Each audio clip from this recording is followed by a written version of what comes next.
할렐루야. 오늘 이 아침에 또 주님을 사랑하는 마음으로 예배에 잘 나오신 성도님들을 주님의 이름으로 축복하고 환영합니다. 함께 시간 기도하며 예배의 자리로 나가겠습니다. 함께 기도하겠습니다. 하나님 감사합니다. 오늘도 주님이 우리의 아버지 되시며 우리의 힘 되시고 능력 되시기에 저희를 다시 한번 주님을 바라보며 담대하게 나아갑니다. 저희 연약함 가운데에도 강함 되시는 주님을 바라보기를 원하오니 이 시간 믿음의 눈을 들어 주님 볼 때 우리가 약할 때 강함 되시는 주님의 놀라운 능력을 경험할 수 있도록 축복하여 주시옵소서. 우리 성도님들의 삶과 가정 가운데 주의 권능의 손길로 만지시사 회복과 치유의 은혜를 부어 주시옵소서. 감사드리며 예수님의 이름으로 기도하옵나이다. 아멘.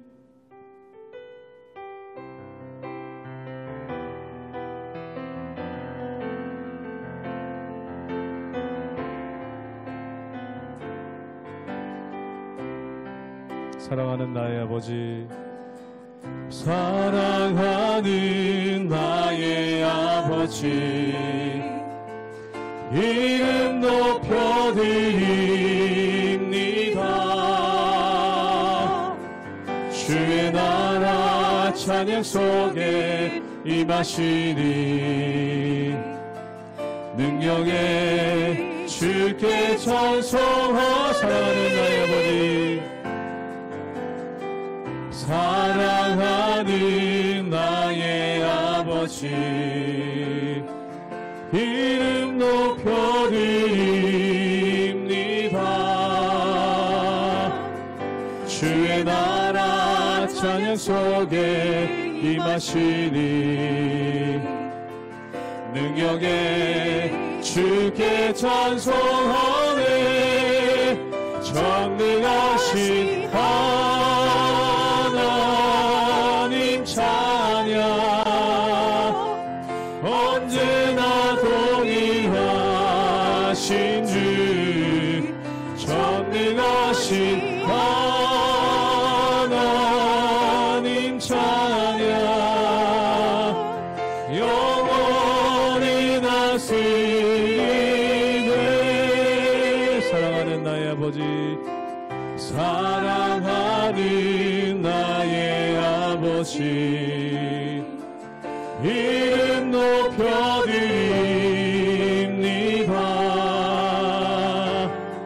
주의 나라 찬양 속에 임하시니 능력에 주께 찬송하네.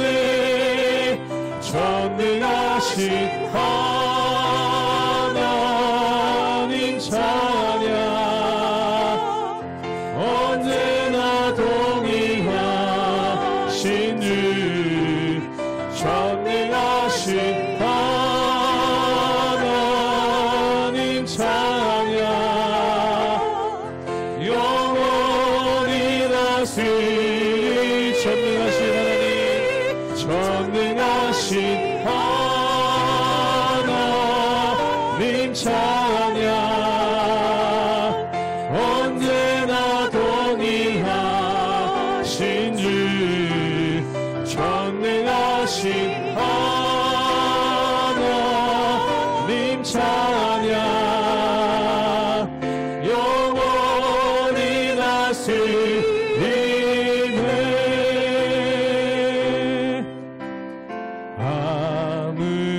아무것도 두려워 말라. 주 나의 하나님이 지켜주시네. 놀라지 마라, 겁내지 마라. 주님 나를 지켜주시네. 아무것도 두려워 말라. 아무것도 두려워 말라. 주 나의 하나님이 지켜주시네.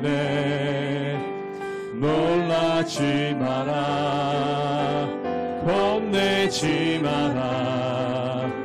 주님 나를 지켜주시네. 내 맘이 힘에 겨워, 내 맘이 힘에 겨워 지칠지라도 주님 나를 지켜주시네. 세상의 험한 풍파 몰아칠 때도 주님 나를 지켜주시네.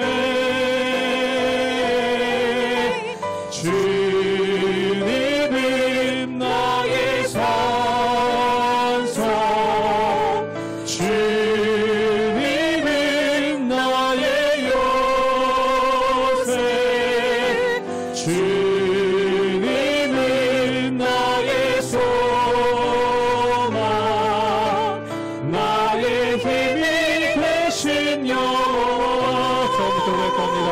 아무것도 두려워 말라. 주 나의 하나님이 지켜주시네. 놀라지 마라, 겁내지 마라. 주님 나를 지켜주시네. 내 맘이 힘에 겨워 지칠지라도, 내 맘이 힘에 겨워 지칠지라도 주님 나를 지켜주시네.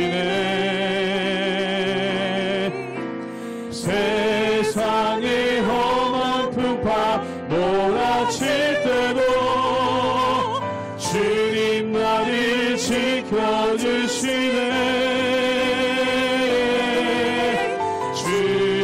주님은 나의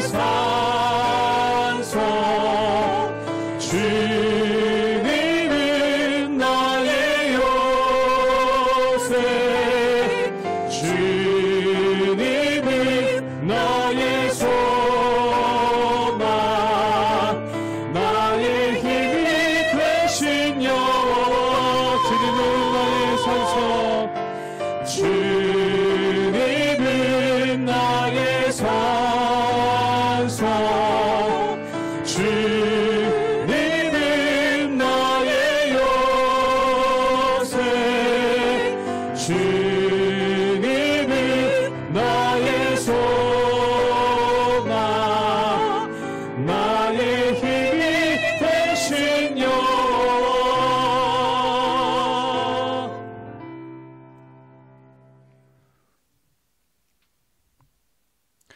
할렐루야. 우리 하나님의 은혜와 평강이 우리 성도님들 삶 가운데 날마다 가득하시기를 주님의 이름으로 축원합니다. 오늘 말씀 가운데 보면은 사도 바울이 드로아에서 복음을 전하는 그러한 장면이 나오는 것을 보게 됩니다. 그런데 우리가 이 사도행전을 통해서 사도들이 복음을 전하는 것을 보면은 정말 말 그대로 때와 장소를 가리지 않고 이들이 복음을 전하게 되는 것을 보게 됩니다. 첫째로 우리가 알 수 있는 것이 뭐냐면, 이 복음을 전하는 것은 어떻게 시작되었습니까? 예루살렘 교회가 핍박을 당하고 또한 사람들이 흩어지면서 그때부터 복음이 전해지는 그러한 일들이 있었죠. 즉 다시 말해서 피난민들에 의해서 복음이 전해지고 또한 피난민들에 의해서 각지에서 교회가 세워지는 그러한 일들이 있었다는 겁니다. 즉 내가 핍박을 피해서 피난왔다. 그렇다면 말 그대로 나도 정신이 없고 우리나라 표현대로 하자면 내 코가 석자입니다.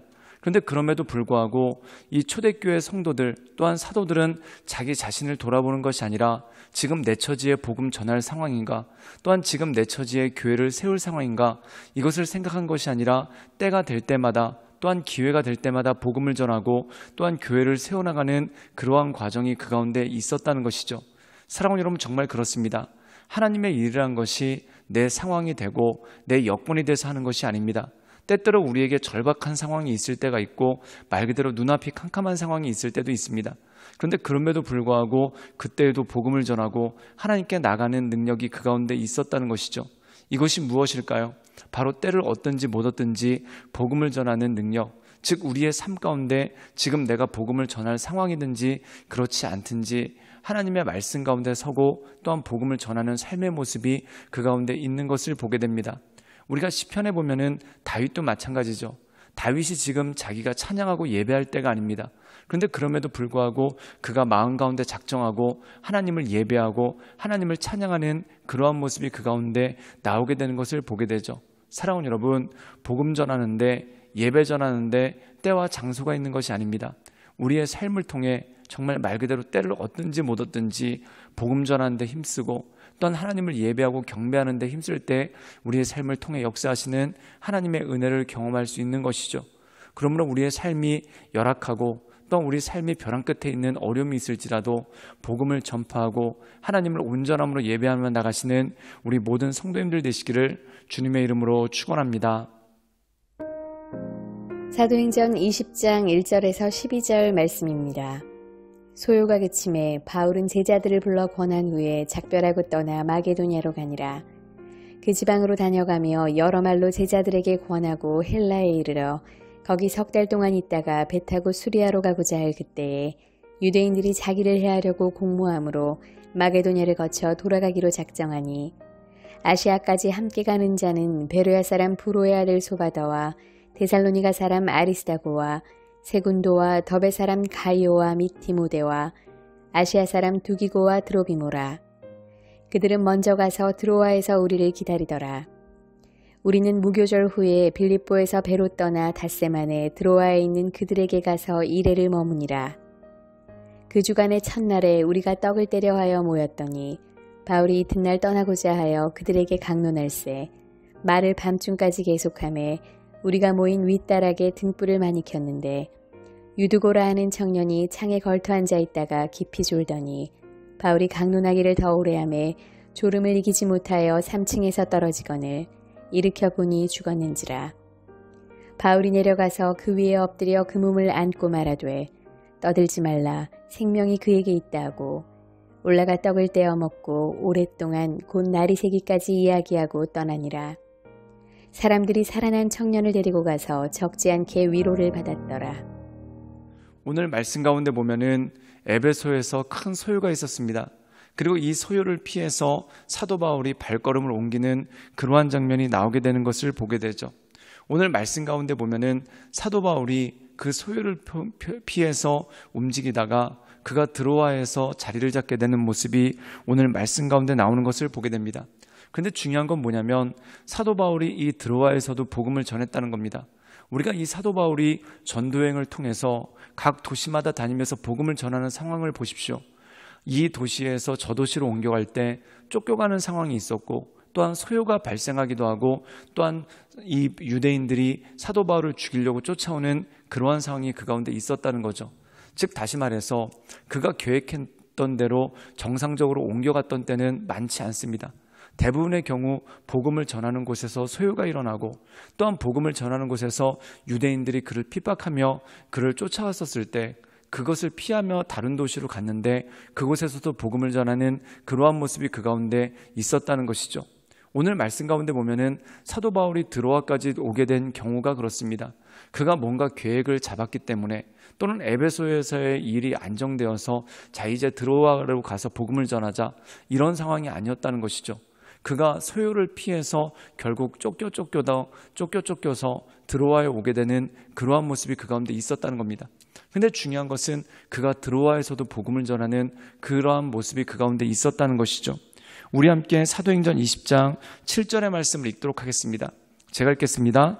그 주간의 첫날에 우리가 떡을 떼려 하여 모였더니 바울의 이튿날 떠나고자 하여 그들이 강론할세 말을 밤중까지 계속하며 오늘 말씀 가운데 보면은 사도 바울이 복음을 전하는데 그 다음 날 떠나야 됩니다. 그렇기 때문에 거의 밤 깊도록 사람들에게 복음을 전하고 또한 하나님의 말씀을 강론하는 그러한 모습이 그 가운데 있었다는 것이죠. 그렇다면 이것이 무엇입니까? 사도 바울이 이렇게 늦게까지 복음을 전했던 이유는 무엇입니까? 그 이유는 뭐냐면 언제 다시 복음을 전할지 모르고 또한 그의 삶이 늘 벼랑 끝에 몰리는 삶이었기 때문에 그에게 언제 다시 복음을 전할 수 있는 기회가 있는지 알지 못했기 때문에 그렇다는 것입니다. 사랑하는 여러분, 에베소서에 보면은 사도 바울이 이런 권면을 합니다. 세월을 아끼라 때가 악하니라 라는 그러한 말씀이 있죠. 우리가 세월을 낭비하는 이유는 뭘까요? 크게 두 가지가 있는데 첫 번째는 우리가 늘 생각하기를 무엇을 해야 될지 또한 어떤 것을 해야 될지 알지 못하고 방황하기 때문에 세월을 낭비할 때가 있습니다. 또한 두 번째는 뭐냐면 우리에게 언제나 시간이 많다라는 생각이 그 가운데 있기 때문에 그렇죠. 그래서 잠언에 보면은 게으른 자들의 특징은 뭐냐면 내일 하자라고 한다는 겁니다. 근데 이 사도 바울은 자기에게 기회가 더 이상 있을 것 같지 않다라는 생각이 늘 마음 가운데 있었습니다. 즉 다시 말해서 내일로 미룰 겨를이 그에게 없었다는 것이죠.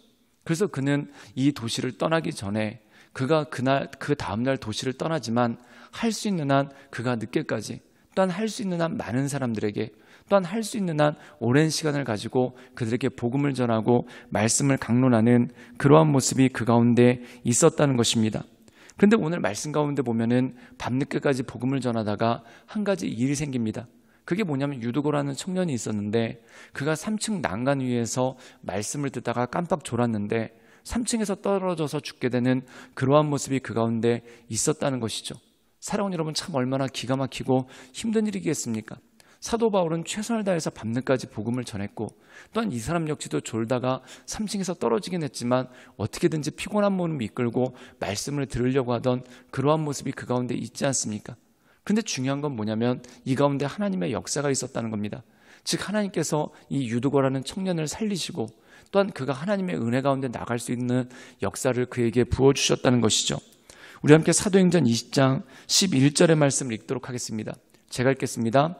올라가 떡을 떼어 먹고 오랫동안 곧 날이 새기까지 이야기하고 떠나니라.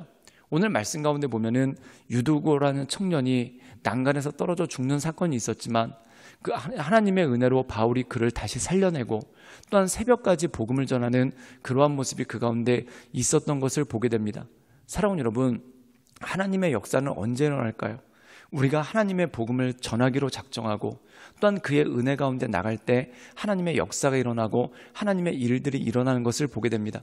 사랑하는 여러분, 홍해는 언제 갈라졌을까요? 그냥 이스라엘 백성들이 가만히 있는데 홍해가 갈라진 것이 아니라 그들이 하나님의 말씀에 순종해서 가나안 땅으로 나가고자 할 때 홍해가 갈라지는 그러한 일들이 그 가운데 있는 건 아니겠습니까? 사랑하는 여러분, 우리 삶 가운데 기적이 일어나는 것이 바로 이런 것입니다. 우리가 가만히 있는데 기적이 일어나는 것이 아니라 우리가 어떻게든지 하나님의 일을 하고자 할 때 또한 우리가 어떻게든지 하나님의 역사를 이루고자 할 때 기적이 일어나고 그것을 통해 하나님의 일하심이 드러난다는 것이죠. 오늘 말씀 가운데 보면은 사도 바울은 어떻게 하든지 이 드로아 사람들에게 복음을 전하고자 하는 그러한 마음이 있었습니다. 근데 도중에 유두고라는 청년이 죽었으니까 복음을 더 이상 전할 수 없고 굉장히 어수선했겠죠. 그런데 이 유두고라는 청년이 살아남으로 말미암아 또 새벽까지 복음을 전하는 그러한 일들이 그 가운데 있었다는 것이죠. 사랑하는 여러분, 우리가 하나님의 일들을 감당할 때 참 많이 어려움들이 있고 또한 앞이 가로막히는 것 같은 힘듦이 있음을 보게 됩니다. 그러나 낙심하지 말고 하나님의 일을 최선을 다해 감당하시기를 주님의 이름으로 축원합니다. 우리를 가로막고 있는 그 모든 것들이 갈라지고 또한 하나님께서 우리에게 하나님의 일을 할 수 있게끔 또한 우리가 하나님의 나라와 의를 향해서 갈 수 있게끔 인도하시고 역사하시고 도우시는 하나님의 일이 그 가운데 있다는 것이죠. 그러므로 우리가 하나님의 일들을 감당할 때 하나님께서 우리의 삶 가운데 기적을 일으키시고 우리로 하여금 하나님의 일을 감당할 수 있도록 힘을 주시고 능력을 주시는 것입니다. 그러므로 그 주님만을 바라보며 하나님의 은혜 가운데 날마다 승리하며 나가시는 우리 모든 성도님들 되시기를 주님의 이름으로 축원합니다. 함께 기도하시겠습니다. 늘 언제나 살아서 역사하시며 우리 삶에 힘되시고 능력되신 주님, 우리가 날마다 주님을 바라보며 주님의 은혜 가운데 그 인도하신 가운데 나가길 원합니다. 주여, 날마다 우리의 삶을 붙잡아 주시고 우리의 삶을 온전케 하셔서 주님의 기쁘신 뜻대로 또한 주님께서 온전케 하시는 뜻대로 날마다 우리가 주님의 일을 감당하며 하나님의 은혜 가운데 나갈 수 있도록 주님 이끌어 주시옵소서. 때를 얻든지 못 얻든지 복음을 전파하려고 할 때 우리에게 기회를 주시고 때를 주시며 또한 우리로 하여금 하나님의 일들을 감당해 하시는 그 하나님을 바라보며 나갑니다. 우리에게 힘주시고 능력 허락하여 주시옵소서. 주님께 모든 걸 위탁드리오며 살아서 역사하시는 주 예수 그리스도의 이름으로 감사하며 기도드리옵나이다. 아멘.